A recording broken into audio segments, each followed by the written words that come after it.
Soma John chapter 8 verse 44. John chapter 8 verse 44.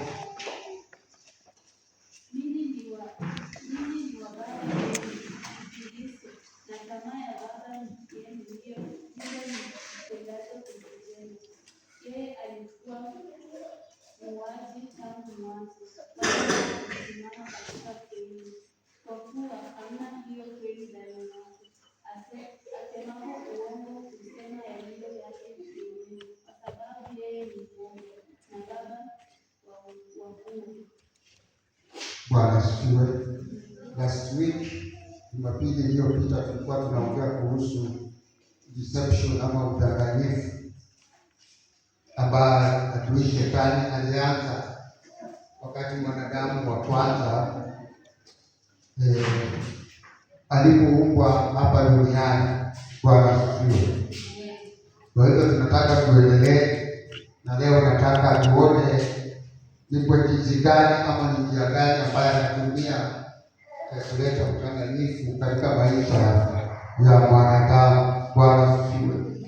Mahali ambapo tumesoma Yesu Kristo akawa anaongea juu ya neno lake kwa wanafunzi wake, akawaambia, na mtajua kweli ama mtaifahamu kweli, na huu kweli itawaweka huru. Alafu verse 44 ya John chapter 8 anaongelesha Mafarisayo, anawaambia kwamba anawafunulia kitu juu ya Ibilisi. Shetani alimuita baba yao, akawa anaambia kwamba yeye ni baba ya uongo na ukweli haumo ndani yake. Anapoongea anaongea lugha yake ya uongo, maana yeye alikuwa muongo, alikuwa mdanganyifu tangu mwanzo. Bwana asifiwe. So wakati wote unaposikia shetani akiongea, huwa anaongea uongo, huwa anadanganya, ni mdanganyifu. Bwana asifiwe. Lakini Yesu akasema ya kwamba na tukilifahamu neno lake na tuendelee ndani yake na tushike neno lake, tutajua kweli na ukweli tatuweka huru. Bwana asifiwe. Kwa hivyo bila ukweli wa Mungu, bila kufahamu ukweli wa Mungu ambao uko ndani ya neno la Mungu, kila wakati tunajikuta tuko upande ule mwingine na udanganyifu wa ule Ibilisi, baba ya uongo. Bwana asifiwe. Kwa hivyo ni mzuri sana tukazingatie ukweli wa Mungu. Bwana asifiwe. Bila ukweli wa Mungu ulioko ndani ya neno la Mungu, sisi tutatembea katika udanganyifu wa ule mwovu Shetani. Bwana asifiwe. Wakati wote unajikuta ya kwamba hauko ndani ya ukweli wa neno la Mungu, wewe unatembea katika udanganyifu na ukweli wa Mungu haumo ndani yako. Kama ukweli wa Mungu ingekuwa ndani yako, basi ungekuwa na neno la ukweli ndani yako na ungekuwa huru kutokana na udanganyifu. Bwana asifiwe. Wakati unapokuta kwamba unaishi maisha ambayo iko nje ya neno la Mungu, kwa maneno mengine tunasema ya kwamba unatembea katika udanganyifu.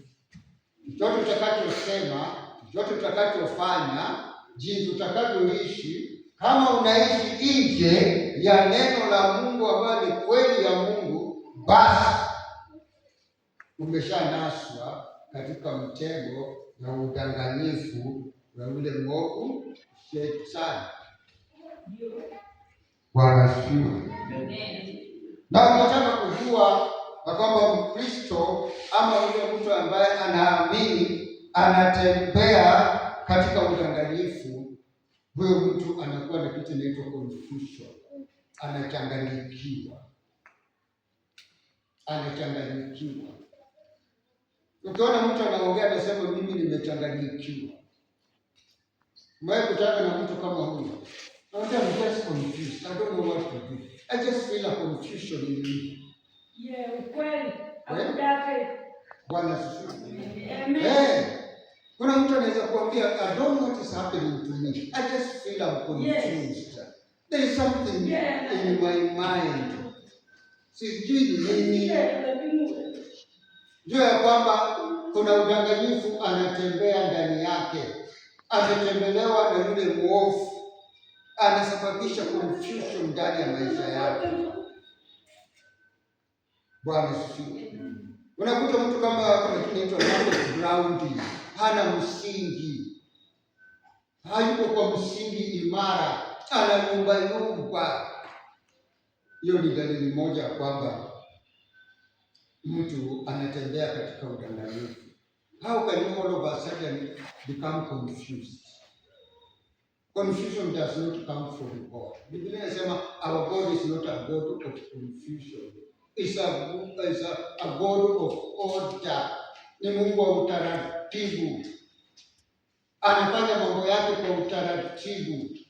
Bwana asifiwe.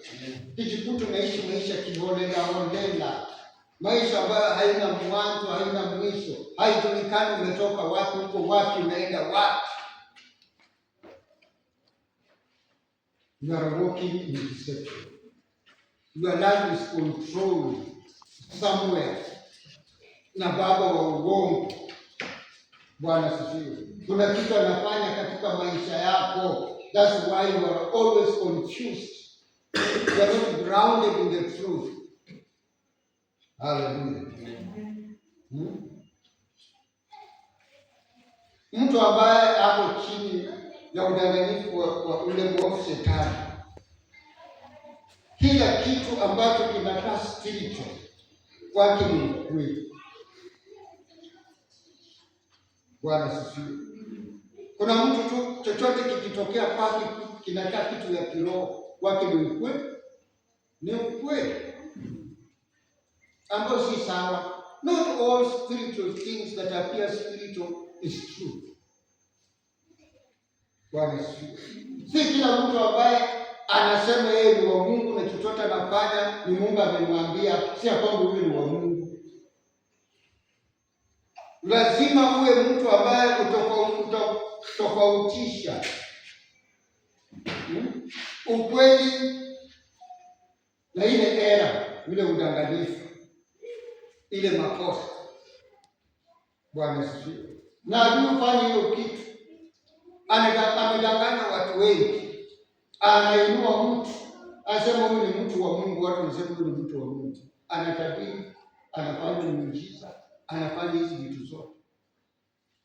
Hata Biblia inasema kwamba mwisho wa dunia, end times, mpinga Kristo atainua nabii atainuliwa, atatabiri, atadanganya wengi, hata atakuwa na nguvu ya kutengeneza kitu na kipeo uhai, na hata atasema huyu ndio Mungu. Hapa kuna ukweli. Many people are fooled by miracles. Kwa sababu mtu amekuja kufanya muujiza, watu wanasema sasa huyu ni wa Mungu. Sinafanyikanga hivi. Bwana asifiwe. Hata kuna watu wanafanya kitu kinaitwa mazungaumu. Si wanafanya? Sasa akikuja kwa jina la Mungu, aseme yeye ni pastor, yeye ni mhubiri, na afanye hizo vitu hapa, utasema kweli huyu ni mtu wa Mungu? Utapata maneno yako. Hapana. Not everything that is spiritual, appears spiritual, is the truth. Yeah. Na Shetani anajua hiyo njama, ndio maana anainua watu wake ili adanganye wateule wa Mungu. Usipate chochote, usipate yoyote. Amekuambia mambo fulani ambayo inakaa ni ukweli kwa maisha yako. Na ndio mimi huwa nasema, ukikuja kuniambia mimi naitwa Pastor Patrick Kibisu,